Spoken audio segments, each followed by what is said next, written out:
Hi everyone, it's Michelle from Country Morning Creations, and I am here with my monthly look ahead at my June planner and a look back at my May planner.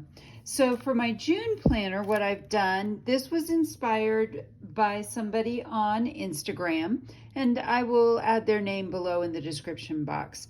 However, isn't this adorable? This cover is a laminated cover, so that's why it's all shiny.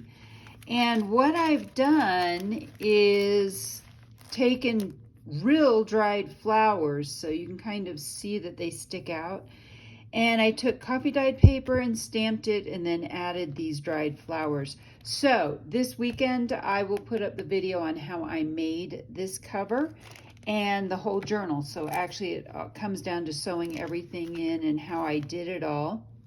And in this journal, I do have my June cover page made. These are my printable kits for this month.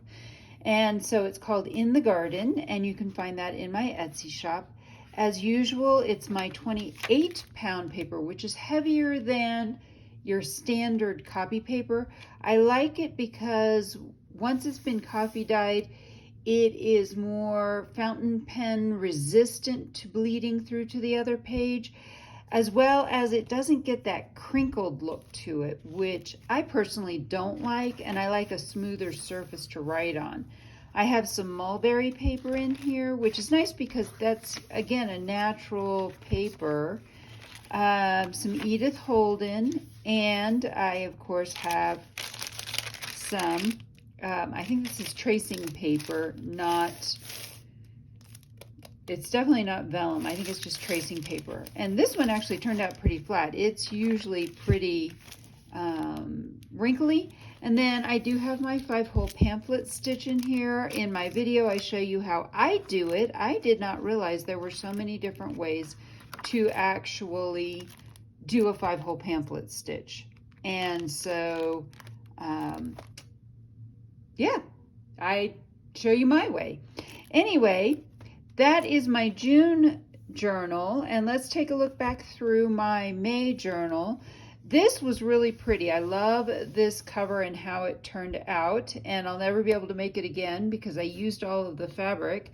I got this from Amy over at Floshi May Cottage. She has a wonderful Instagram and an Etsy shop, so if you don't follow her, I highly recommend her. All right, so last month I actually used stickers and a sticker set from, I have a whole series of Regency collection papers. And so I used quite a bit of that. I did some collaging. I kind of create my own washi tape for things. So this is some of the background papers that I've simply created into a washi tape. I did a lot more collaging with these. I really like this set. It works really beautifully. It's pinks and blues, and then I also have a lot of these background papers as part of that set as well. This is an old vintage French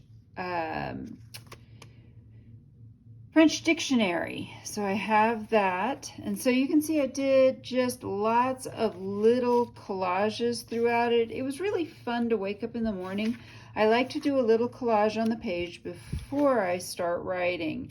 And so, for example, that was one that I just made a spread that went across the bottom. I didn't use washi tape. Some of them I simply put stuff in the corner or ran it down the side. So again, and this was, okay, I don't know if you can see this, it's upside down, the print was upside down. I'd printed on a German page with this collage, and I didn't realize I'd printed it upside down. So I printed it right side up again for the project I was doing, but I was using that up. And I think that's always a great way to just use up your stash, is to go grab whatever you have and finish it off. So this was a lot of fun doing this month, and I'm looking forward to June. June is going to fly by for me. I'm done with teaching. I'm a school teacher during the school year at our very small local public school that only has about 250 students pre-K through 12. And then tomorrow, actually today officially, camp starts. So I'm also work at a summer camp on our property all summer, and I don't really get the summer off. Well, that's why June is going to probably fly by for me. But I think it's going to be a good month. I think it's going to be a lot of fun. And May is gone. We're moving on, right? So this is my reusable book cover that I have made. And if you're interested in making your own or creating your own journals that you would like to put in them, or even a binder, I have a link below to a class I offer that shows you how to create your reusable book covers and make your own system similar to mine. I hope I've inspired you to be creative today.